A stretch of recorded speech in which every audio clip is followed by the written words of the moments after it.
حضرت سلیمان ابن داود اپنے شاہی تخت پر تشریف فرما تھے اور محو پرواز تھے۔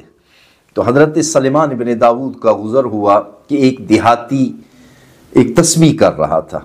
حضرت سلیمان ابن داود کا یہ تخت 3 میل چوڑا اور 3 میل لمبا تھا، جس پر صفیں بندھی ہوئی تھی، اور اس کا جو فرش تھا جنات نے اس کو سجاوٹ سونے اور چاندی کے ساتھ کی ہوئی تھی۔ اس پر 6000 کرسیاں تھیں۔ حضرت سلیمان ابن داود ان کے درمیان میں بڑے شان و شوکت کے ساتھ سوار ہوتے اور وہاں تشریف فرما ہوتے۔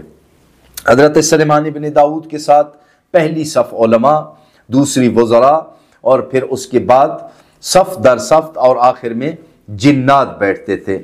اور حضرت سلیمان ابن داود کا یہ تخت جہاں بھی حضرت سلیمان چاہتے ہوا اس تخت کو اڑا کر وہاں لے جاتی تھی، اور پرندے سروں پر سایہ کرتے تھے تاکہ حضرت کو دھوپ تک نہ لگے۔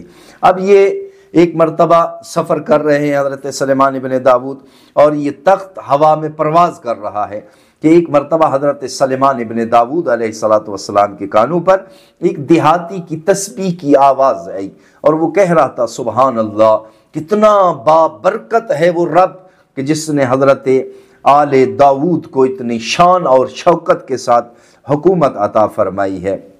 حضرت سلیمان ابن داود نے اس کی جب آواز سنی تو حکم دیا کہ اس شاہی تخت کو زمین پر اتارا جائے۔ جب شاہی تخت زمین پر آیا، کہا اس کسان کو میرے پاس بلایا جائے۔ جب وہ کسان آیا تو حضرت نے پوچھا کہ تم کیا ذکر کر رہے تھے؟ انہوں نے کہا جی میں نے یہ کہا سبحان اللہ، کتنی بابرکت ہے میرا رب، کتنی شان و شوکت اور کتنی طاقت والا میرا خالق ہے کہ جس نے حضرت سلیمان کو اتنی بہترین حکومت عطا فرمائی۔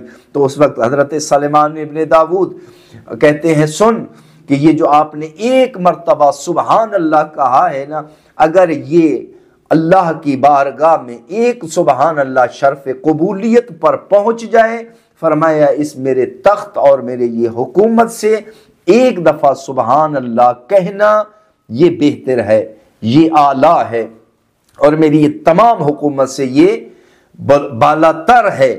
تو میرے بھائیوں میرے دوستو یاد رکھنا، ایک سبحان اللہ کہنے سے اگر حضرت سلیمان کا تخت اور اس کی حکومت مقابلہ نہیں کر سکتی، تو جو ہم نمازیں پڑھتے ہیں اس کا کتنا اجر و ثواب ہے، جو ہم روزے رکھتے ہیں اس کا کتنا اجر ہوگا، ہم اندازہ ہی نہیں کر سکتے۔ اس لیے آج ہماری یہ زبان آزاد ہے، اس زبان کے ساتھ ہم جتنا بھی چاہیں ذکر کر سکتے ہیں۔